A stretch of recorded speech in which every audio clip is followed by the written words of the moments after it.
लालू का परिवार जो है भारत की राजनीति का बहुत बड़ा मुद्दा हो जाएगा। परिवार बड़ा होता है जहाँ पर 8 बच्चे होंगे, वो आपस में लड़ते ही हैं।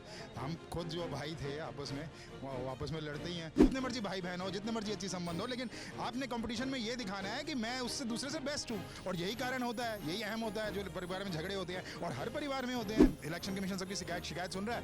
आप ऐसे जिंदा लोगों को लेकर गए हैं। जो योगेश यादव थे, योगेंद्र यादव है, वो जिंदा लोगों को सुप्रीम कोर्ट में लेके गए थे। उसकी खबर तो बाहर आती नहीं है। बिहार में जो जिस हिसाब से नीतीश कुमार जी ने काम किया है, और अगर आप कोई भी बिहार का होगा ना सर, उनसे वो पूछिए, बिहार में जितना काम नीतीश कुमार ने किया है वो कोई भी अदर सीएम ने नहीं किया है। लोकतंत्र की अगर चोरी हो चुकी है तो 45 दिन का समय है आपके पास में। आप जाइए सीसीटीवी फुटेज मंगवा लीजिए।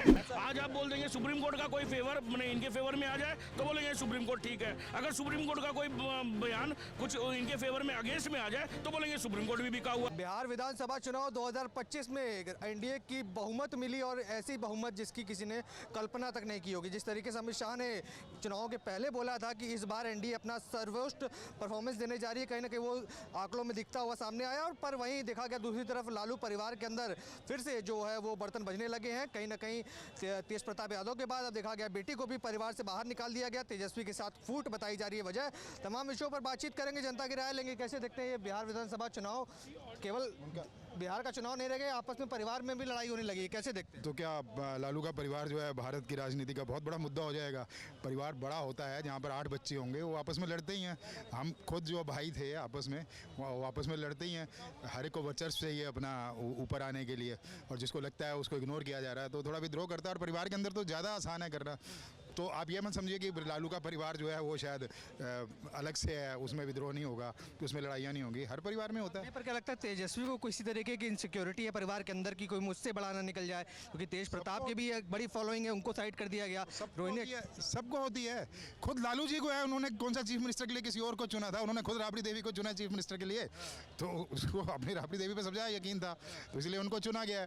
अब आप एक बात सुनिए ना, आप जितने मर्जी भाई बहन हो, जितने मर्जी अच्छी संबंध हो, लेकिन आपने कंपटीशन में ये दिखाना है कि मैं उससे दूसरे से बेस्ट हूँ। और यही कारण होता है, यही अहम होता है जो परिवार में झगड़े होते हैं, और हर परिवार में होते हैं। ये लालू का परिवार कोई अलग परिवार नहीं है। जो एक तरफा जीत मिली है बिहार में एनडीए को, क्या लगता है कि वाकई में जन समर्थन के बदौलत ये मिली है, या फिर एसआईआर, वोट चोरी जिस तरीके की बातें विपक्ष इस समय कर रहा है उसके बदौलत?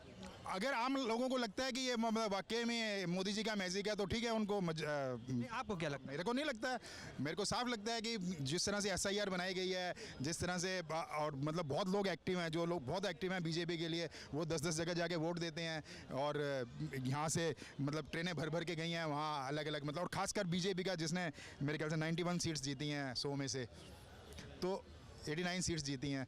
एक तो शायद अलग से जिता रहे थे, बाद में बदली है, तो जिसके कारण शायद इक्वेशन। पर इलेक्शन कमीशन का तो कहना है जितने भी वोट हमने काटे उसमें से किसी एक ने भी कंप्लेन नहीं किया कर कि हमारे वोट गलत कटे, हमारे वोटर लिस्ट में नाम नहीं है। तो ऐसा कोई शिकायत भी तो नहीं? शिकायत सुन रहे हैं, मतलब इलेक्शन कमीशन सबकी शिकायत सुन रहा है।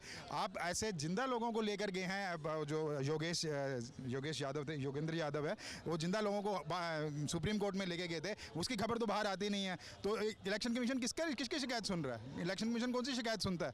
कोई शिकायत नहीं सुनता इलेक्शन कमीशन। जो जिसकी शिकायत है कि वो एफिडेविट दे, तब हम शिकायत सुनेंगे। और जो उसने एफिडेविट दिया वो तो जेल के अंदर जाएगा कंफर्म है। मुझे लगता है आने वाले समय में इस तरीके की जो आप बता रहे हैं, अगर वोट चोरी हो रही है तो केवल बिहार तक क्यों सीमित है? भारत में लोकतंत्र हैक हो चुका हुआ है। आप इस बात को मानो या मत मानो, वो आपकी मर्जी है। भारत में लोकतंत्र हैक हो चुका हुआ है कि आज के टाइम में एंटी इनकम्पेंसी नाम की कोई चीज़ नहीं है। सरकार अगर पीछे थी तो आगे उससे ज़्यादा वोट लेकर आएगी। क्या लगता है हिमाचल में भी वोट चोरी हुआ होगा? फिर अगर बात की जाए, हिमाचल में नहीं हुआ होगा, अभी आगे होगा। वो होगा, आने वाले टाइम में होगा, क्योंकि लोकसभा में तो वो जीते ही हैं। लोकसभा में तो जीते ही हैं। उड़ीसा में जिस तरीके की बात हुई है, मध्य प्रदेश में जिस तरीके की बात हुई है, महाराष्ट्र में हुई है, हरियाणा में हुई है, एक तरफा जीत जहां पर लग ही नहीं रहा था कि जीत सकती है बीजेपी। और कम से कम इतना तो बीजेपी ने ग्राउंड में काम नहीं किया कि भाई 201 सीट ले आए या 202 सीट ले आए। मुझे तो नहीं लगता। क्या लगता है वोट चोरी? और चचा जो इतना जो भाषण दे रही है कहाँ से? अरे मैं चाचा या मैं ताया या मैं बाप, मैं जो कुछ है, इस तरह से बोलने का तरीका नहीं होता। ये गलत तरीका है बोलने का। कहाँ के रहने वाले? मैं जहाँ का भी रहने वाला हूँ, कम से कम इसको तो नहीं बताऊंगा। अरे आप मुझे बताइए, तो नहीं नाराज क्यों रहे? एक ही सवाल पे यही एक ही सवाल पे बमक गए, बताइए। मैंने अपना पक्ष बता दिया। अब ठीक है, आप अपना पक्ष बताओ, काम खत्म हो गया। जानना चाह रहे हैं कि आप बिहार से हैं या किसी और राज्य से? कुछ उल्टी बात बोली भैया, मैंने कुछ उल्टी बात, मैंने यही बोला कि चचा कहाँ से हैं, जो अगर बिहार से है ही नहीं, उनको बिहार के बारे में क्या पता। आप कहाँ के रहने वाले? मैं बिहार से हूँ सर। और सुनिए, जो वोट चोरी का जो बात बोल रहे हैं ना सर, एक जगह है रामगढ़ बिहार में, ठीक है, वहाँ पे बहुजन समाज पार्टी महज 30 सीटें से जीती, समझे। बात सुनते एक एक करके बात सुनते हैं, आपकी भी बात सुनेंगे। रामगढ़ में बहुजन समाज पार्टी है, वो महज 30 सीटों से जीती है, महज 30 सीटों से, ठीक है, 30 वोट से जीती है सिर्फ सर। उसके नीचे उसका जो कैंडिडेट है ना, ये बीजेपी है, 30 वोटों से हारी है सिर्फ, समझे सर। तो देखिए, बात है, अगर वोट चोरी होती तो वहां पे नहीं करवा लेते क्या? कौन चाहता है कि हार जाएं? ये बताइए। बिहार में क्या है सर कि बिहार में जिस हिसाब से नीतीश कुमार जी ने काम किया है, और अगर आप कोई भी बिहार का होगा ना सर, उनसे वो पूछिए, बिहार में जितना काम नीतीश कुमार ने किया है वो कोई भी अदर सीएम ने नहीं किया है। ये मैं भी मानूंगा। बात क्या है कि पहले सड़कें देख लीजिए, कहाँ से, अगर कोई मधुबनी से है, दरभंगा से होता, अगर उसको पटना आना होता तो घंटों लगते थे सर। आज देखिए, आज रोड स्मूथ है, स्कूल की हालतें अच्छी हैं, हर बोल रहे इंफ्रास्ट्रक्चर डेवलपमेंट हुआ, इसलिए बीजेपी। 17 पुल कुछ ही दिनों में गिरे हैं, रोड बहुत स्मूथ है, मतलब बहुत लोग बिहार में यहाँ से जा रहे हैं लोग काम करने के लिए। बिहार में बहुत रोजगार है, पता नहीं क्या क्या बिहार में सर। बोलने को जो मर्जी बोलिए, किसी पे रोक नहीं है।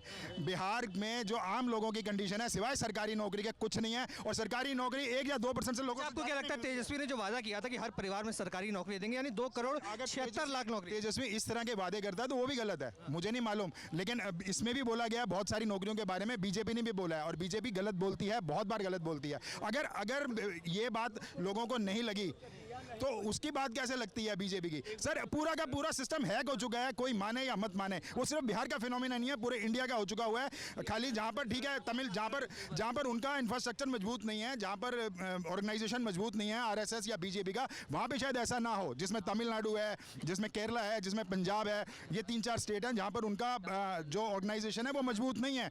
उसको छोड़ के बाकी हर जगह क्या कहेंगे? सुन लीजिए सर, अभी क्या है ना कि लोकतंत्र की अगर चोरी हो चुकी है तो 45 दिन का समय है आपके पास में।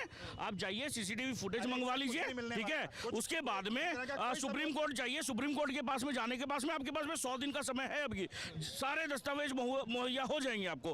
अगर आपको देखिए, बात क्या, देखिए, चुप कराइए ना भाई, एक करके आपकी बात भी सुन रहे हैं, उनके सामने में नहीं बोल। बात हुआ, इनके सामने मैं कुछ नहीं बोल रहा हूँ, मैं जब बोल रहा हूँ तो चुप हो जाइए एक बार, अपने नंबर पे बोलिएगा। बात क्या है, देखिए, बात क्या है कि सर, इनको क्या है कि इलेक्शन कमीशन पे भरोसा नहीं है, ईडी पे नहीं भरोसा है, सीबीआई पे भरोसा नहीं है, सरकार पे भरोसा नहीं है, किसी चीज पे भरोसा नहीं है।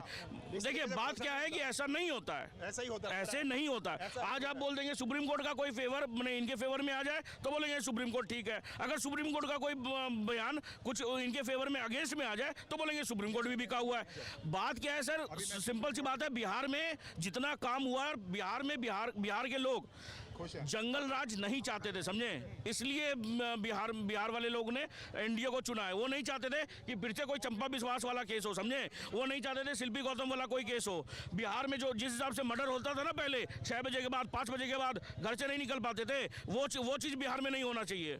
अच्छा, लोग कह रहे हैं, मेरा प्रश्न सुन लीजिए, 20 सालों से सरकार है, सरकार के खिलाफ किसी तरह का कोई एंटी इंकम्पेंसी नहीं है। आप दिल्ली में देख लीजिए, ज्यादातर मजदूर बिहार से काम करने के लिए आते हैं, पंजाब में देख लीजिए ज्यादातर मजदूर बिहार से आते हैं, कहीं भी जगह मतलब इंडिया में देख लीजिए, बाहर ज्यादातर मजदूर बिहार से आते हैं। सबसे ज्यादा आईएएस ऑफिसर भी बिहार पैदा करता है, सबसे ज्यादा कहीं ना कहीं बिहार के लोग हर स्टेट में है और उच्च पदों पे।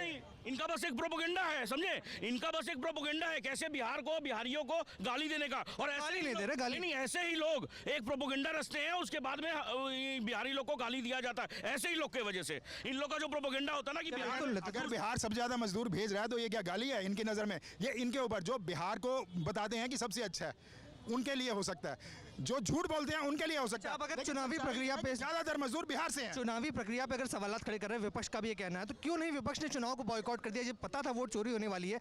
हारने के लिए क्यों लड़ रहे थे? विपक्ष जो करेगा वो उनकी मर्जी है, ठीक है ना। विपक्ष जो करेगा वो उनकी मर्जी है। हमारा काम ये है कि हम इस चीज़ को पहचानें कि भारत में लोकतंत्र हैक हो रहा है और हो गया बहुत सी जगह पर। इस चीज़ को आम जनता पहचानेगी तभी कुछ रेवोल्यूशन होगा, नहीं तो क्या होगा। अच्छा, बंगाल के चुनाव होने वाले वहाँ पे बंगाल में अगर वहाँ हैक है या नहीं? ऑर्गेनाइजेशन देखिए ना। सुनिए, बंगाल छोड़ देते हैं, बंगाल के बगल में झारखंड है, सॉरी बिहार के बगल में झारखंड है। हाँ, बंगाल के बगल में झारखंड है। आप एक बात बताइए, झारखंड में तो जेएमएम की पार्टी बन जाती है, वहाँ पे क्यों नहीं वोट चोरी होती है? ये हिमाचल में क्यों नहीं वोट चोरी होती है? कर्नाटका में क्यों नहीं होती है? ये सब जगह पे क्यों नहीं वोट चोरी होती है? आप देख रहे हैं सौगंध टीवी, सौगंध वतन की।